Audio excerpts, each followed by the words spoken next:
Let's do a quick recap and then a big overview of what we're going to cover today. Last week, especially last lecture, we talked about mainly the tool for analyzing continuous time transfer function systems, that is Laplace transform. We talked about the big picture of why we want to do this, why this is useful, especially for control system analysis. And the underlying reason is that a lot of the models that we deal with, ordinary differential equations, we can solve it just from the time domain. We can find all the roots, we can find the coefficients, but that's going to be cumbersome in a lot of applications for us. So what we do is we go do the Laplace transform. So transform this ordinary differential equation to an algebraic equation in the S domain, so-called S domain. And then everything becomes so easy in S domain. We can manipulate, we can work on interactions of two ordinary differential equations, for example, easily in the S domain. By this convenience, we can actually go back easily also. Now we want to analyze the time domain solution of a bunch of ordinary differential equations. Then it's very easy to go from the S domain to here, which is the inverse inverse. The inverse Laplace transform, which is what we're going to cover today. Now, we also talked about several useful properties, several useful pairs of time domain functions and the Laplace transform, building on this definition. We talked about when this is actually meaningful, right? There are underlying assumptions for the function to have a convergent Laplace transform. Once that is satisfied, we can carry out a lot of nice analyses. Among them, these are very useful. Exponential functions e to the power of negative at is 1 over s plus a. This is, I say, perhaps the most important Laplace transform pair. And then an impulse. We talked about what is the physical meaning of an impulse and why it is useful. An impulse corresponds to 1 in S domain. A step, the integration of an impulse is 1 over s. And if you time t over your step function, then you got 1 over s squared. This can be very quickly obtained by using this property. If you do t times the time function f of t, then the Laplace transform of this new term is going to be negative derivative of f of s over ds. So just by taking derivative of 1 over s, then you're going to get 1 over s squared. So that's how this is handy to recognize. And then sinusoidal functions, sine or cosine, they are second order in the Laplace domain. Sine omega t is omega divided by s squared plus omega squared. And if you get cosine omega t, you got s over s squared plus omega squared. So these are some of the Laplace transform pairs and the nice properties involved. What I want to do today is to use some of these tools to finish this step, to go from this domain back to time domain.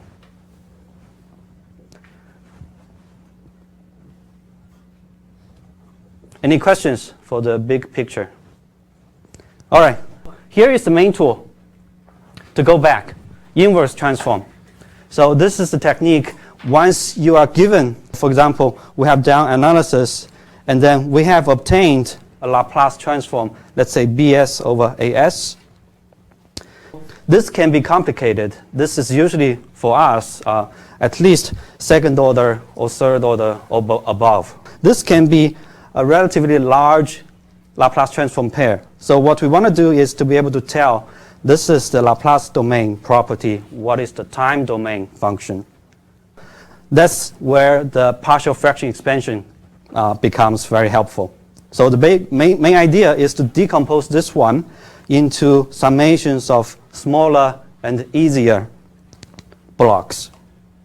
And then for these guys, we can use some of these very common Laplace transform pairs. So we'll use some examples to demonstrate how this is done. So the first one, this is the easiest one, is, let's say g of s is having a denominator a of s, and a of s contains 3 terms. We don't directly have a Laplace transform table either here or in the textbook. So what we want to do is to decompose this third order transfer function into smaller blocks. So by observation, this is how we do it. We see that there is a term about s, there's a term about s plus 4, and then there's a term about s plus 8. So we know all these smaller modules, we know how the Laplace transform, inverse Laplace transform looks like. We just do the method of undetermined coefficients. So we assume it has a coefficient k1. For this one, we have a coefficient k2, and for the last term, coefficient k3. And then we're just gonna figure out what k1, k2, k3 is. And the tool that we use, so there is a formula for these coefficients. And the main idea is such that if I want to figure out what is k1 here, now what I'm going to notice is that if I multiply s to gs, so on the left side I have 32 over s plus 4, s plus 8. And on the right side we have multiplied by s, we have k1 plus k2s, s plus 4 plus k3s, s plus 4. We can see that if I let s go to 0, then the last 2 terms is going to vanish because it has a s standing in the numerator. This is going to go away. If I let s to be 0, remaining, I'm just going to get k1. So that is how k1 can be determined quickly. Just by taking the limit of s multiplying g of s.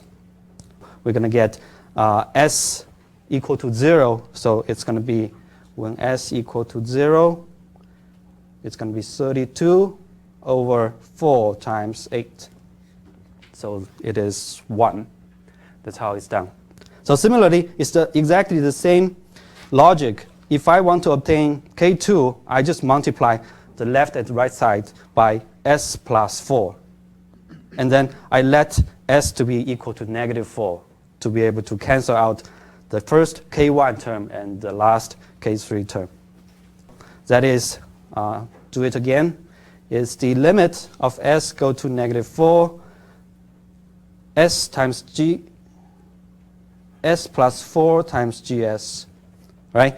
Is s plus 4 multiplying on both sides. So it's going to be 32 s plus 8, which is going to be 32 -4 times 6, right? -4 times, oh, this is -4, so it's -4 times 4. Yes, you're absolutely correct. So it's going to be -2. Cool. So the last term is going to be same logic. Multiply the left and right hand side by s plus 8. Then get rid of these 2 terms. Using the formula you can get it's 1. So this is applying to the condition where the denominator is having distinct roots, 0, -4, -8. What happens if we have repeated roots, such as this? So it's s plus 1 times s plus 2 squared. So in this case, we need, it's still a third order polynomial, and we needed 3 terms. That looks like these. One term about s plus 1, another term about s plus 2, and the third term about s plus 2 squared. Now, k1 and k2 in this case is very easy to derive as well. k1 and k3 are very easy to derive, and k2 needs a little bit of tweak. let's say k3. So multiply both sides by this term, s plus 2 squared, then on the right side, we are only having k3. And then s plus 2 squared here, s plus 2 squared here. Then I can let s equal to what? -2 in order to cancel out these two terms. That's how k3 can be decided. k1 is easier. k1 is, I see that if I multiply both sides by s plus 1, then letting s to be equal to -1, I can cancel out this term and this term. So that's how we obtain the k1.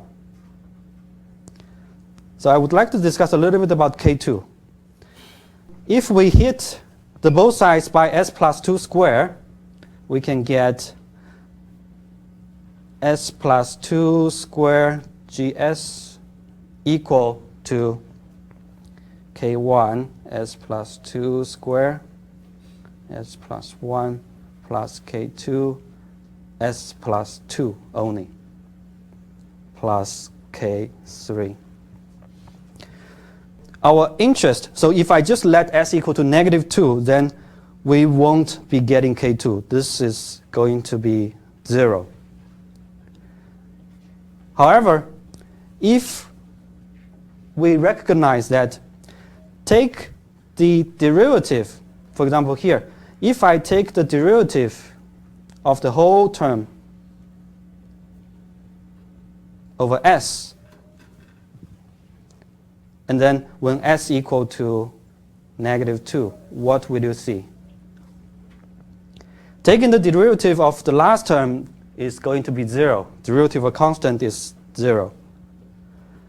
Taking the derivative of the second term is going to be, I have 1s over here, so taking the derivative of the second term is going to be k2.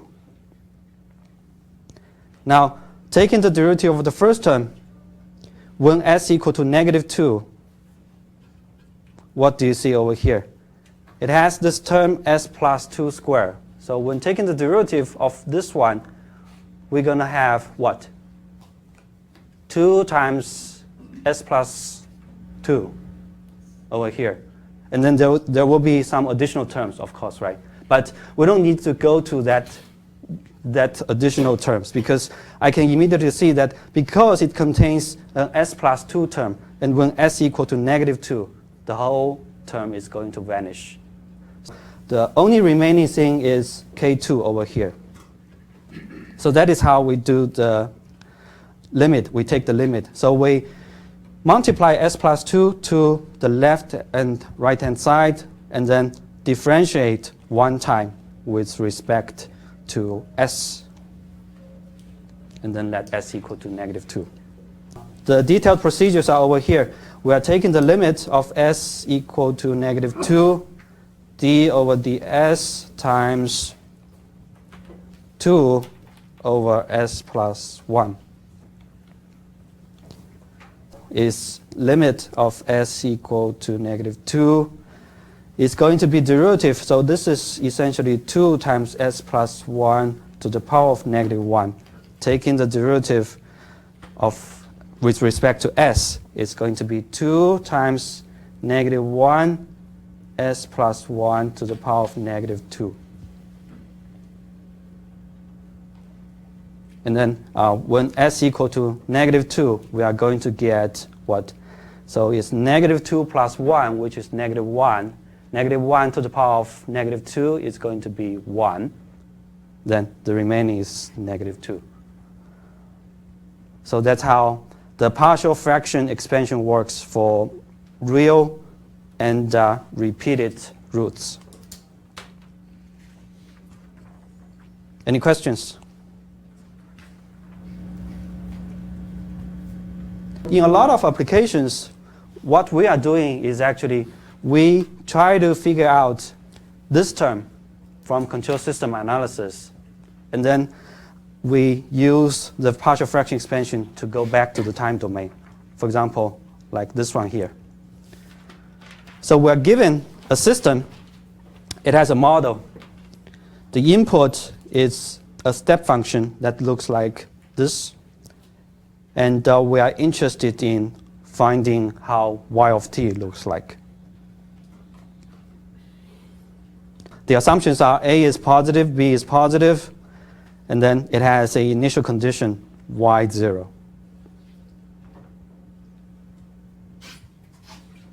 So this is a first order system.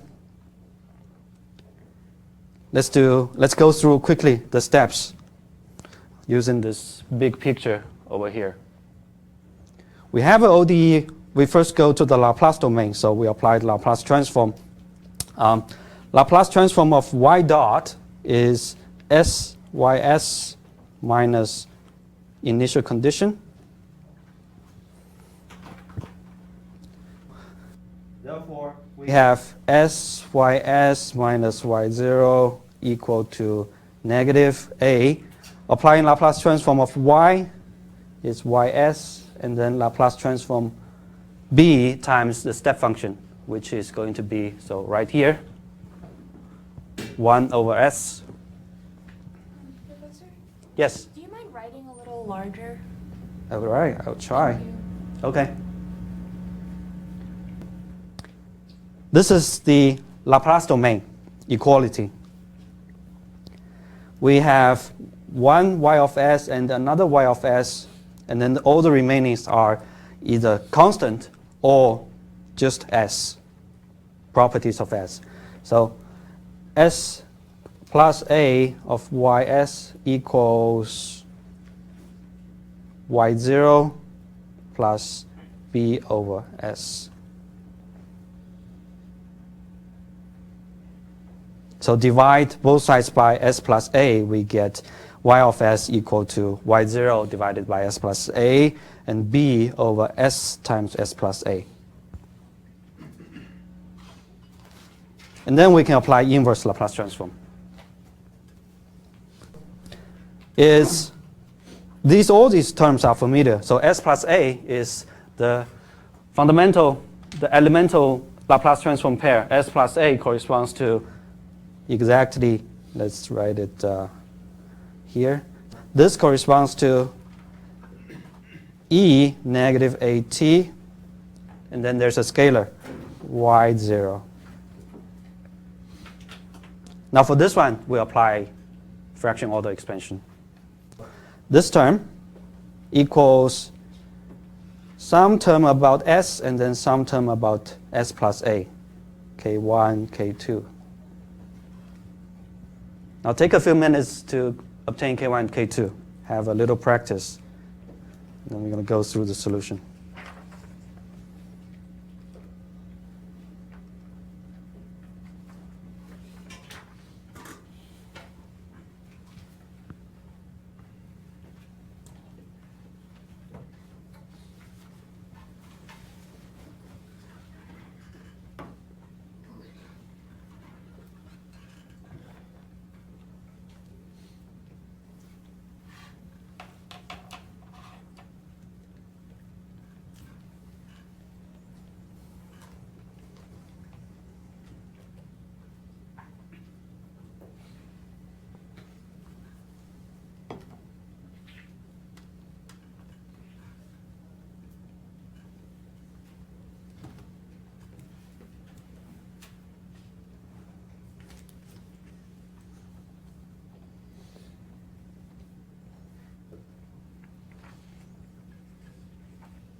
All right, anyone wants to talk about K1?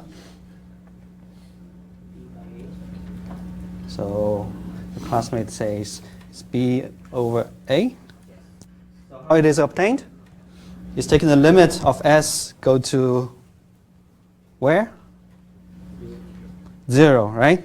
So you all get it. And then this term is going to be s times this overall quantity, b over s plus a. So s cancels out in the numerator and denominator, and s equal to 0 is b over a. Now, what about K2? Also b over a? Minus b over a. Excellent. So you all know how to do it, so I won't repeat the details. This is going to be s equal to negative a, and then multiply s plus a to this quantity. So it's going to be b over s.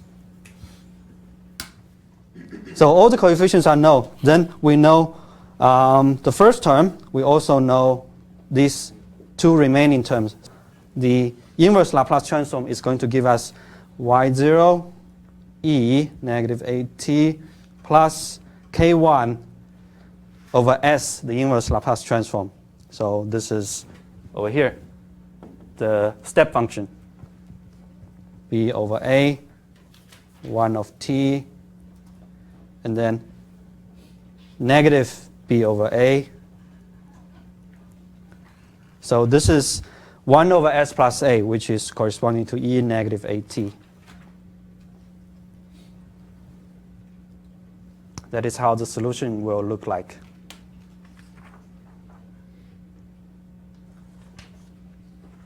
I have written down these solutions over here. It's exactly what you guys have derived. So this is the time domain solution. This is the Laplace transform domain solution. Let's do a quick analysis and observe what we have derived. From this ordinary differential equation, what do you think is the final value when t goes to infinity for y of t? B over a. And the reason is because we have made the assumptions, so the assumptions are very important here. A is positive, so this is e negative at, so this is decay function.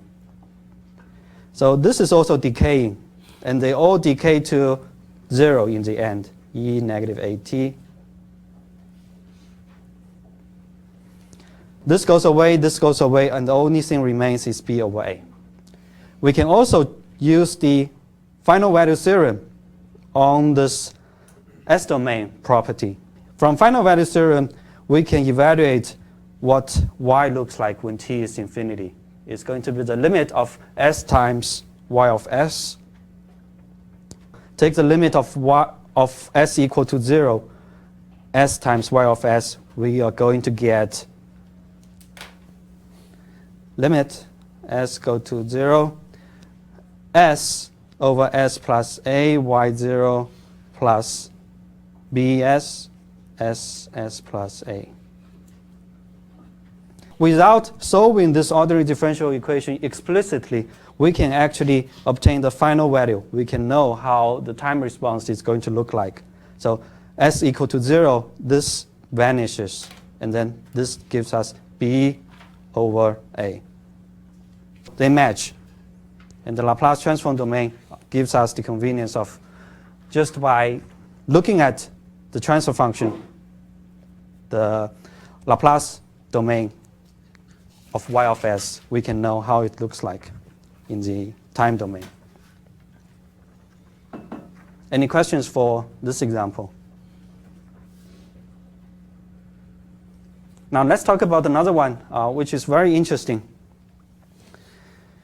And it relates to a question that we left over from the last time. Let's take a look at the same system model. The system is still a first order ordinary differential equation. Parameters are a and b. And the only thing different is that the input is an impulse function.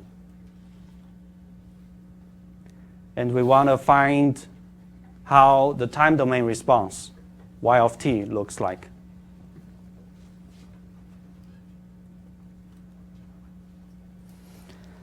The same tools. From the Laplace transform, we have s y of s minus y0.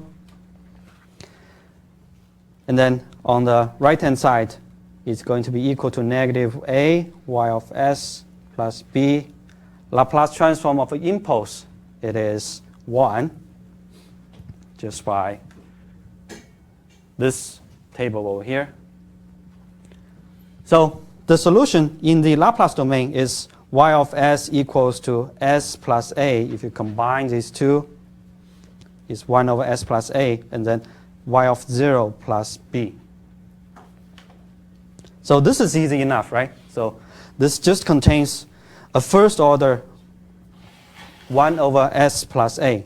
So we know immediately the time domain function is e negative at y0 plus b. Now, take a look at this one. What is the initial value of y of t?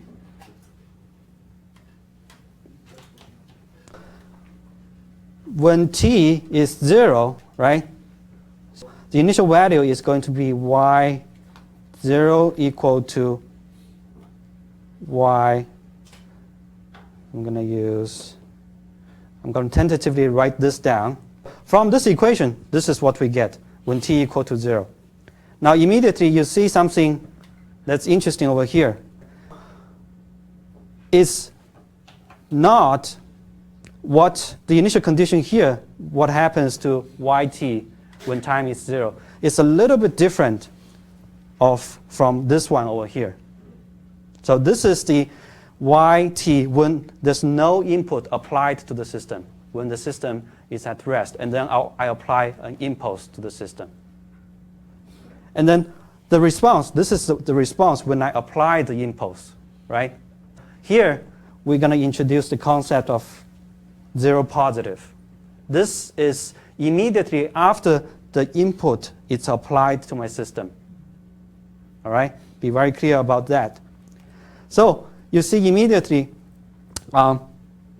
the impulse changes the initial condition. It happens at a very small amount of time, and then it changes the initial condition. The system has a jump. Now we can analyze this one also from the initial value theorem. So from the initial value theorem, what do we get?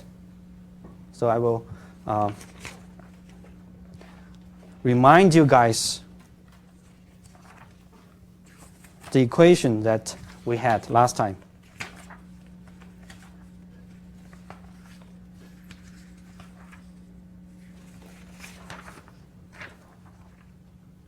This is the slide from last time.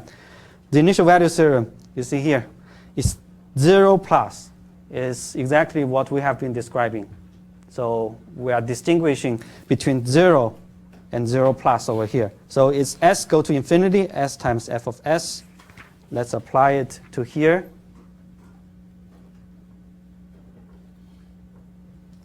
So this time, let me write at the bottom just to be consistent. From the initial value theorem, it is s to infinity s times y of s. 1 over s plus a, y0 plus b. And when s is infinity both in the numerator and in the denominator. So they're going to become cancel out and gives us y0 plus b.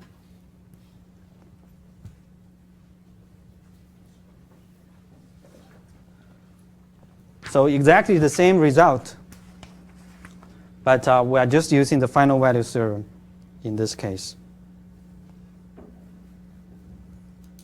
So the main message is that what an impulse can do to a system. It can actually give jumps in the states, in the initial value. Any questions for this one?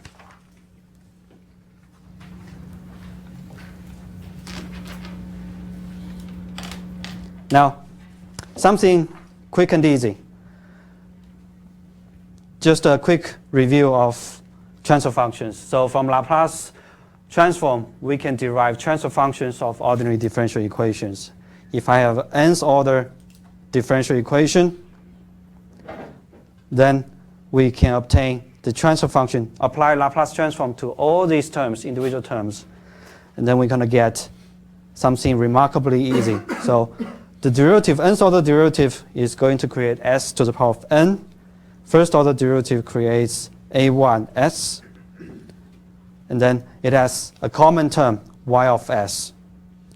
Similarly, on the right, the nth order, the mth order derivative introduces s to the power of m.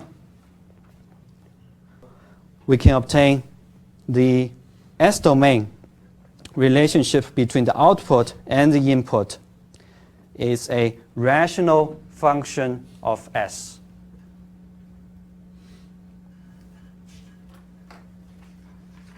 So based on this rational function of S, we have some handy tools. We have some common characteristics we will look at in control system analysis. The most basic ones are here. We know the denominator of this transfer function is going to give us the poles of the system. So the roots of this characteristic equation, A of s equal to 0. So this is A of s, this is B of s. Letting the denominator go to 0 gives us the poles of the characteristic equation. And then letting the denominator to be 0, we obtain the zeros of the transfer function.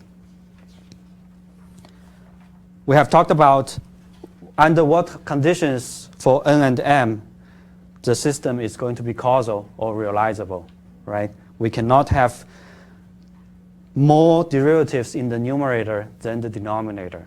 So if m is 1, then s is 0 is not going to be causal.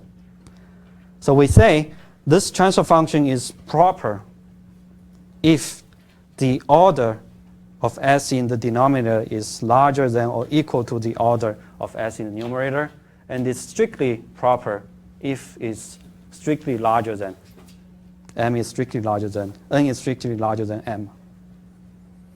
So by that definition, K standing out is proper but not strictly proper. And K over S plus A, this is proper and strictly proper.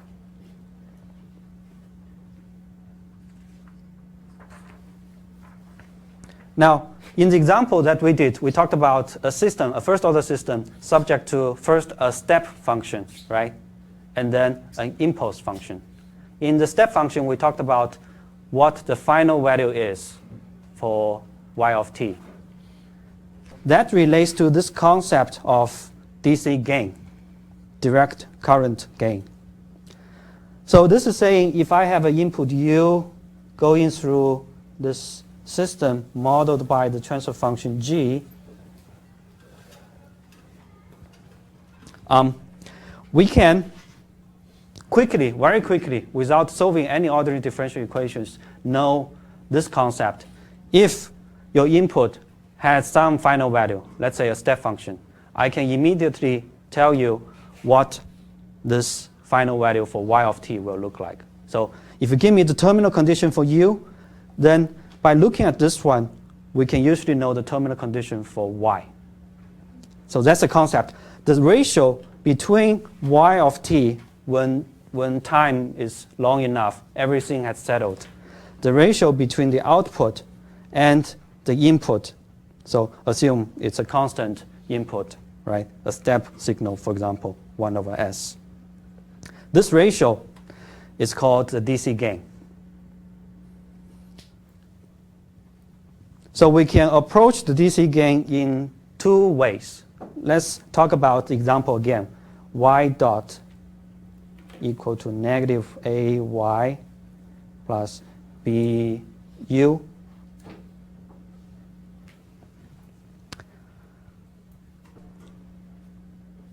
The DC gain is saying when U is a step, is a constant input, and I want to find out what is the final value for y of t.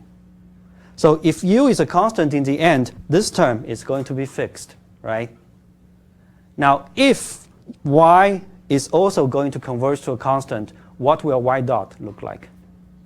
0, right? So that is the concept from here, the DC gain concept. If y infinity actually goes to some constant, then we can get y dot when time is sufficiently large is 0. So negative a, that means from here, negative a y infinity plus b u at infinity must be equal to 0. So we can get the ratio between these two, y infinity, u infinity, is in this case b over a, which is actually what we derived in the example, in the first example. We talked about what is the final value. It's something similar to this one. So we can go entirely from the ordinary differential equations, which can get cumbersome from time to time if the ODE becomes long. We can do exactly the same, we can obtain exactly the same result by going from the Laplace domain using the final value theorem. Let's do a recap. The input is a step function in the Laplace domain. A step is 1 over s. And then in the Laplace domain, we know how the output will look like. It's g of s over s. So final value theorem gives us what? What is the final value for y of t if I know the Laplace domain property? It's the limit of s times y of s, right? I know y looks like, so it's s times gs over s. Here comes the important result. The DC gain of a transfer function is the transfer function evaluated at s equal to 0.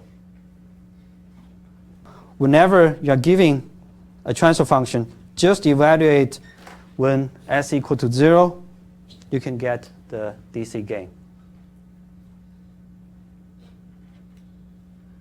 If, like the infinity, at time infinity, the signals doesn't go crazy to infinity. All right? Very important formula here. DC gain of g of s is limit is g0, essentially. For example, this one, the DC gain of g1 s is k. What do you think is the DC gain?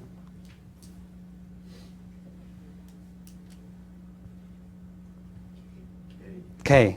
So what physically does this mean?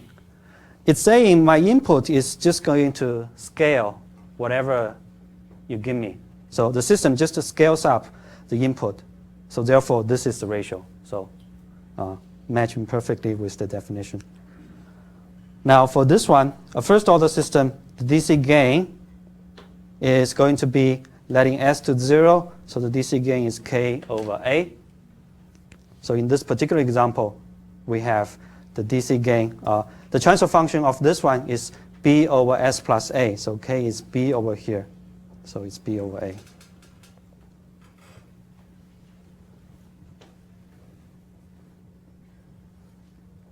So that is how we can analyze the time domain properties of a system just by the transfer function.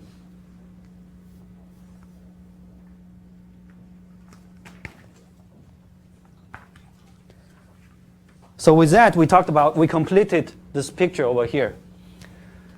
We know how to analyze, we know how to transform ODE to S domain, and we know how to analyze. So we talked about why this is easy, hopefully, by now. We talked about all these properties that makes the manipulation or the analysis in the S domain to be easy. And then we talked about how we can go from the S domain to the time domain as well. So in the homework, you're going to get some practice about how to use these and have some understanding of, I want you to be able to understand, perhaps mostly in this aspect, why it is significantly easier than going to this route.